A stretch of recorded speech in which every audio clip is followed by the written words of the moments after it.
To ovotya ku salt because nali ku TV ndaba ngenda okulaba nali ne muganda wange oli atudde wali Dan n'omulaba mita Idris tunatugamba how can this happen kino okulaba Lugonvu wamavivi negamenyeka nakka wansi asiibula ntugamba honestly it is hard omuntu okusiibula okuva ku media house nga tasuspending bwangako tagobeddwa nga tabadde asasulwa bulungi ate nga asasulwa ate nga ali ku peak ku peak essaawa eyo nga waliwo programu ye eri bagiyita batya eya omusunsuzi bwebale nnyo byonna ebyo ng'obikola nga biri ku kawa buli kimu nga kitambula malembe so how did you leave salt and why?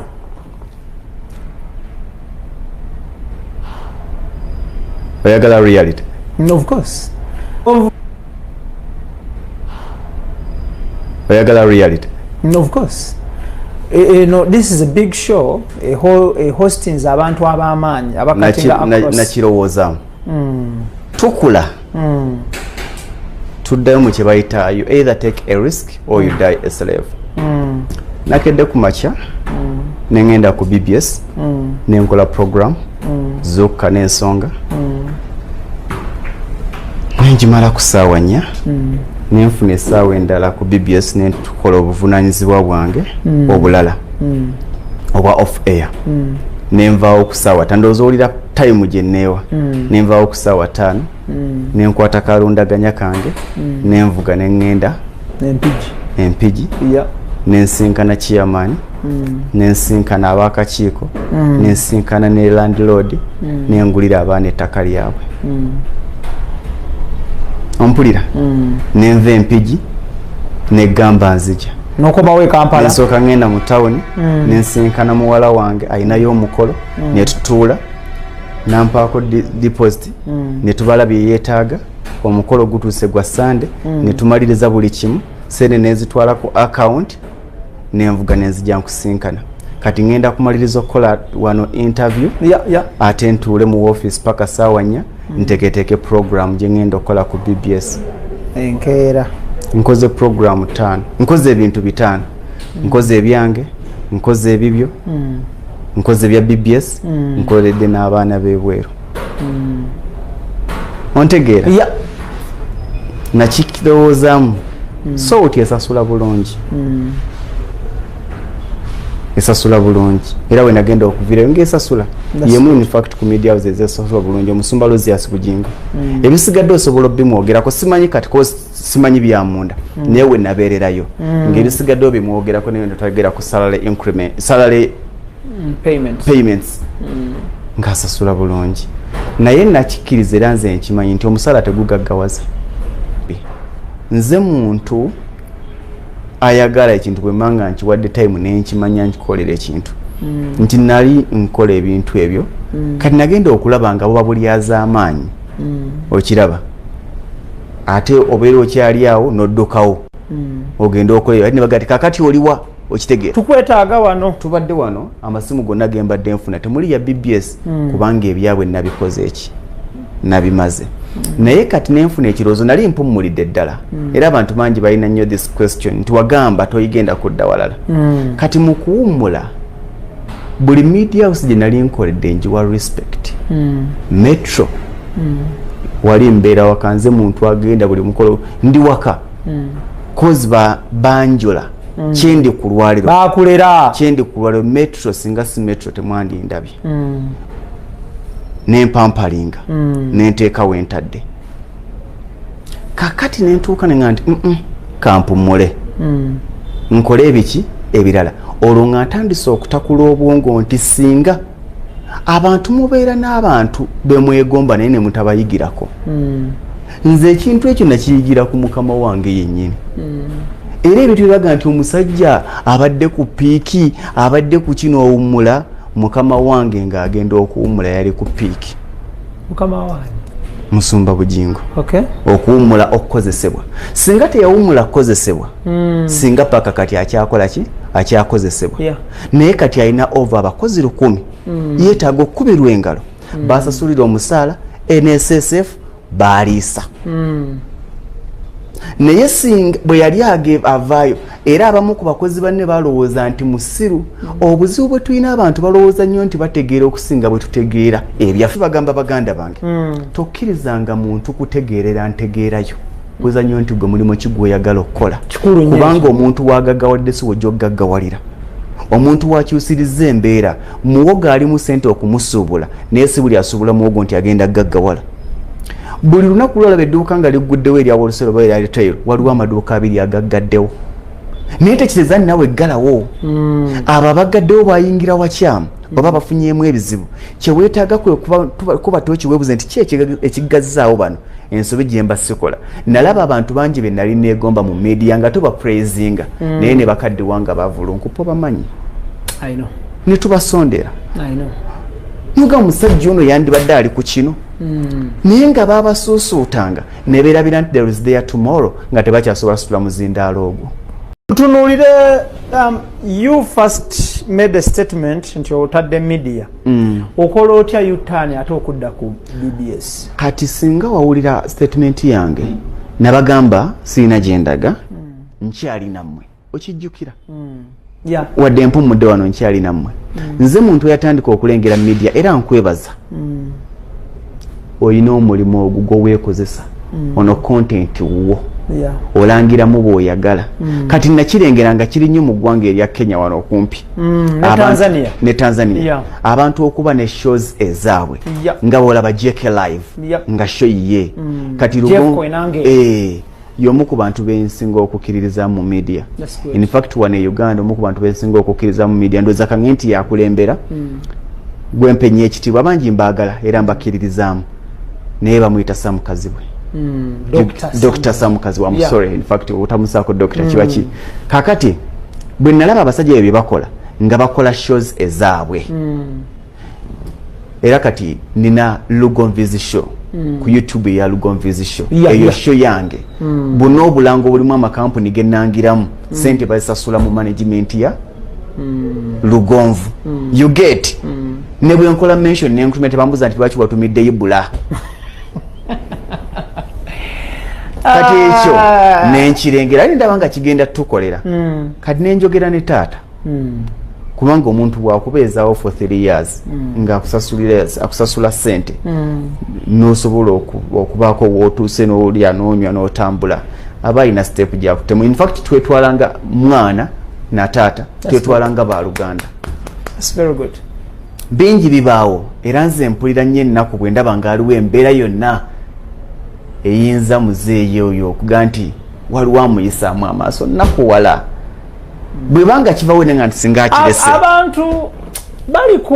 bali mu nsi muno abavoola abantu watandise wali walaze nti toyagala nnyo kuvoolwa ntya nnyo oba otya nnyo bati abantu bavoola nnyo abantu when someone omuntu batuuka ku level employing abantu kitegeeza there are many families feeding directly and indirectly but mwana watu no bannayuganda kiriwo ekiti kiri kyenagala nti ntya politics bw'oba toyagala kuvumwa never discuss about politics ompulidde bulungi ntya nnyo politics bw'oba toyagala kuvumwa never discuss about politics kakati nenjogera naye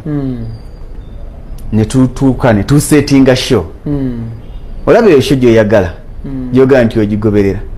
gye show idea gye nalina ng'egenda kutuula ku ki nga neetaaga olunaku lumu mu week neetaaga essaawa emu mu week neetaaga essaawa 4 mu ki mu mwezi idea yali yaga nti nsasula empewo kati ekyo gwe okimanyi mu media osasula obeere content provider nsasula empewo obulango obuyitamu bwange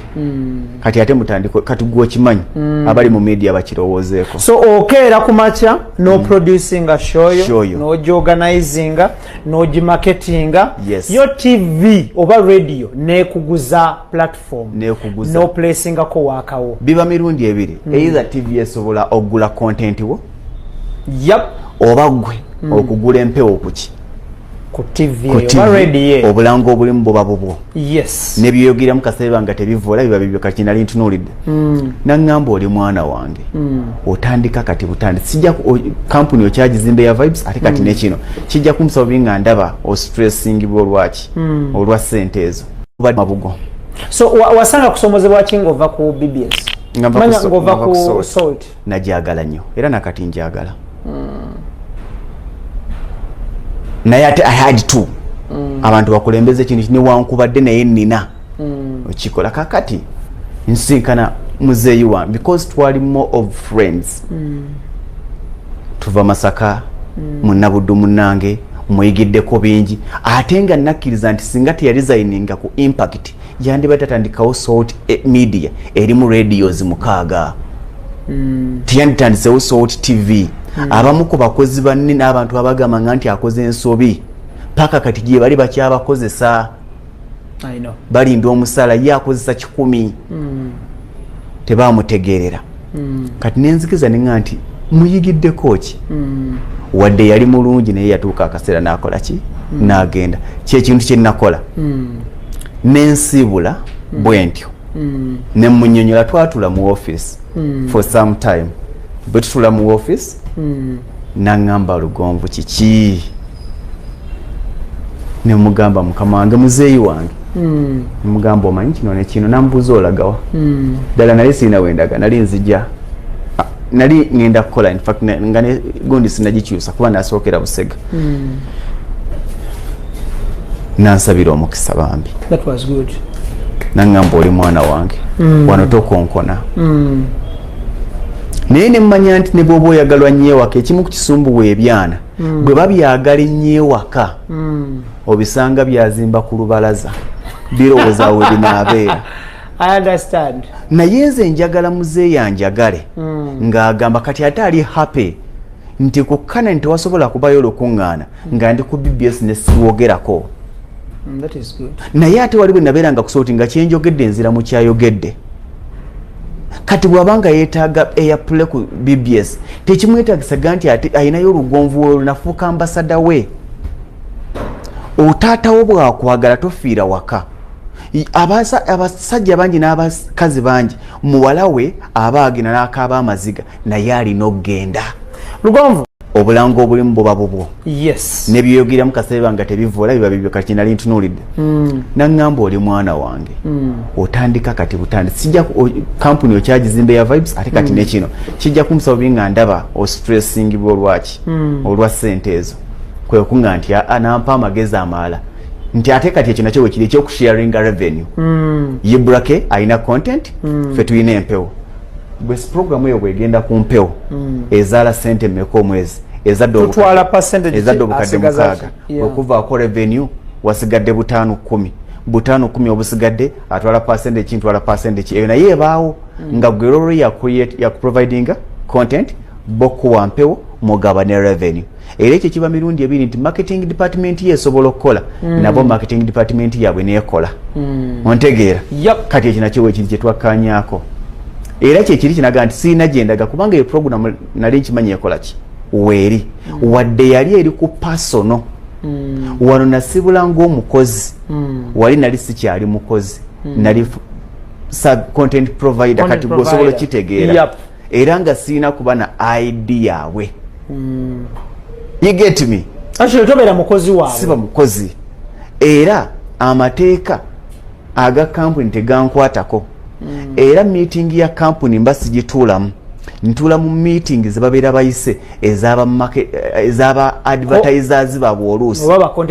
ba content providers kati ezo zootuulamu era ebbaluwa eyo giwandiika ng'ogiwandiika kuva mu vibes ceremonial events ng'ewandiikira kampuni eri tusaba okusawo program bweti egenda kuba ehostingibwa Ssentongo Frederick so mu budde bwe buti on issues bweti ne bweti on a contract a renewable every after 2 years oba every after 1 year oba 6 months kati gwe kitegeera ekyo nga kyentunuulidde kati ate tukirowoozeeko mu media because it's a way to go it's the order of the day now yes kati bwe nkitunuulira kyali kirungi era n'akibayinga era ne tubeera happy era n'okusibwa ne mbaga nti sina gye nkola ki gye ndaga kubanga sijja bawa content ate nkyo ndabe waki ewalala nga byonna mbitundire nti mu byonna omulimu gw'osiibako n'ogubeerako ku makya n'ekawungeezi n'otafisayo kadde kanoonya ssente z'ofuna ozisizeewa bwe gunaggwawo n'abeerawo otya nga ndaba neetaaga room ey'essaawa ne tukikanyako era n'ensiibula bwe nsiibula kati ndowooza omanyi wabaawo era nga bwenaga nti however much kino kikanyiziddwako naye wabaawo okwebuuza consultation kinaakola tekiikole katami ne kakyukamu ne flipping she yalina okubaako neeba nga tekyakoze eki tekyabaddeko nemba nga kiri kyekyaliwo nti ngenda sigala nga ndinammwe ku sheeno kozi sho gye nasembayo okukole yali ey'ekiggula luggi ku shee bwe yali egenda okufaanana yali ejja kuba ya mwami Hamis Kigundu yasookera ddala yesho wagiraba kati nga nja kujja nkwate Ibrah mukasa nkulaga omuvubuka gy'ovudde ne bw'obadde otandise otya olwaliro oyingiza otya akasente okutuuka buli nga sho gye tukola eno kati sheeyo nebanga teekoze eki tesobodde after consultations wagenda okuddayo in fact there is a guy yankubira esimu omanyi nga bw'owulira nti mu government ey'emmengo eyawakati naddala eyawakati waliwo asobola okumanya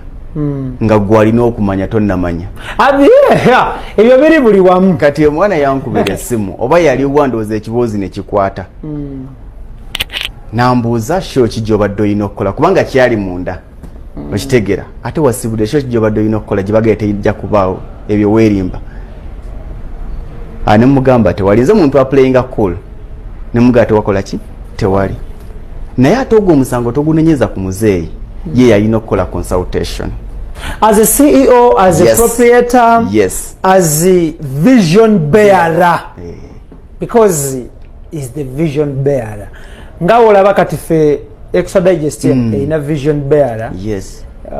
Waliwo munnamateeka ali eyo atutwala. So bw'atugamba ekintu kye kijja kukola talina na gundi ya media but tumuwuliriza era ne tugenda nakyo. Kati olaba nti nga bw'oli CEO mu Extra Digest abaami bano basobolokera ku kyetwaga ekintu tukikola si gwe aba akiganye ontegeera naye bo oba omukyalo onaga nti ekyo tukireke n'owuliza noga nti katusigaze omukwano kati ate ekyannyamba nasigaza omukwano ontegeera kati ne sheeyo eyali erina okuba nti siina gyendaga kubanga nkola ki nkyalina sho n'abakulu bano paka nga contract eweddeko yali ebulako okubwako stamp kubanga fenga vibes yali ekubyeko stamp kati nga kubulako stamp ya the other party nebanga ekomye muki mu bbanga mu kusooka kyali kisoomooza okitwalanga nti ndiriddwamu olukwe mbadde disappointed kazanyiddwa naye mukama njaneka kyekibadde kirina okubaawo aletagira kibi never kati bwe kiba bwe kityo nintuule waka nga nkola bino ebyange mukama wange ne bankubira tya sobola jangu twogeremu ekyapa mukama wange ne bankubira tya sobola jangu twogeremu mwami Sembabye ku BBS bankubira sinkubira nange oyo mukama wange tanjagala it's good in fact likes me so much singa tufuna ba MD abalinga omwami oyo is the parent kati na ngamba kyangu nitunyumia iyo kweje emyako umudde biki kati nga nkimanyi nti TV ntono nnyo ezisobola okukkiriza kye neetaaga ekya part timer nkole ebirala omusala gompanfu ne wengusiga okitegeera twagenda okumalirizanga tebanneetaaga lunaku lwonna kuki ku station nga banneetaaga essaawa emu olunaku nga banneetaaga okuva ku ssaawa 2 paka ssaawa 3 nze muntu natatunulira musaala kubanga okumpa omusaala omungi ogw'obukwakulizo mpa omutono era tusobolaga nti kirabika baali bamuwa sente nnyingi nga bampa essaawa etya emu 3 paka 4 nenkola n'ebirala nemmanya nti kampuni eya BBS Telefina omwezi maximum njiwe essaawa 30 bw'ogatta essaawa 30 mu nnaku eza bulijjo z'ennaku ndoozanga 2 n'essaawa 6 si bwe kiba nemmanya nti bwe mmanga nzibawo omwezi kitegeeza nti nsobola essaawa ezisigadde zikoleramu ebiki ebirala n'empeereza beene nyinimu which is a privilege of course okuweereza omutanda n'empeereza omutanda n'entandika ku BBS Telefina naye ng'ate singa eri programu yali ezanyi sandibadde kuki ne ku Kyabasa olinayo services zo nedda ndi ku BBS ko nti bategeera okusinga bwe tutegeera ebyaffe ne beerabira nti bategeera byabwe tebategeera bibyo Ibrah siyinza kutegeera nkyayo naye twefuula nnyo nti ebiseera ebisinga nkibagamba nnyo nti osanga ennyumba eri awo ezimbiddwa yandibadde ateekako mabaati n'agatunuze ne genda ogasse ku yiyo mulina mukwano gwange genda ogasse ku yiyo yandibadde kakati nakera ku makya n'agula benzi wakiri yandibadde mu kifo ky'okugula benzi agulamu ka spasiyo ziri ne zizimba gwe z'olina z'obugulamu spasiyo endala zikuzimbire aino abakubi ba pulaani yabayimbako ate njagala kibagamba baganda bange tokkirizanga muntu kutegeerera ntegeerayo era abaana bangi bambuza nnyo nti mulimu ki gwe nsobola okukola mbabuuza nnyo nti gwe mulimu ki gwe oyagala okukola kubanga omuntu wagaggawadde si wojja okugaggawalira omuntu wakyusirizza embeera muwogo ali mu ssente okumusuubula naye si buli asuubula muwogo nti agenda gaggawala buli lunaku lwolaba edduuka nga ligguddewo eryawo olusero oba erya retail waliwo amaduuka 2 agaggaddewo naye tekitegeeza nawe eggalawo abo abaggaddewo bayingira wakyamu oba bafunyeemu ebizibu